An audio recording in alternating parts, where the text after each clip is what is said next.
Hello everyone, my name is Reza, founder of the optimizationcity.com. In this video, we are going to work through an example from the operation research together. I will show you step by step how we can use linear program modeling to solve OR problem. Let's move on.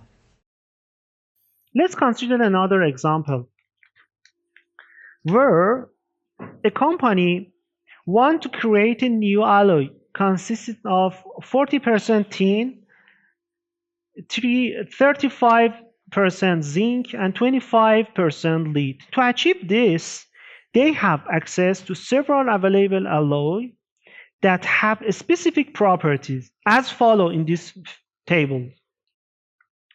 Model the problem to minimize the total production cost for producing a new alloy. To a solution, we will use Xi to denote the amount of each alloy I use, where I range from 1 to 5. The company objective is to find out the optimal proportion of these alloys that can be blended at the minimum cost to create a new alloy. This problem can be formulated as follows. The first limit guarantees the amount of tins. The second limit guarantees the amount of zinc. The third limit guarantees the amount of leads. The total percentage of 5 alloys should be equal to 1, which is stated as force constant.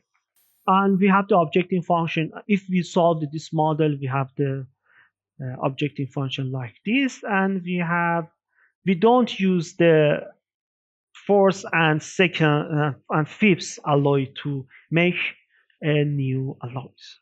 Thank you so much again for watching us. Or if you have any question, you can send an email by optimizationcity@gmail.com, or you can fill out the contact form in our website where optimizationcity.com. Goodbye for now.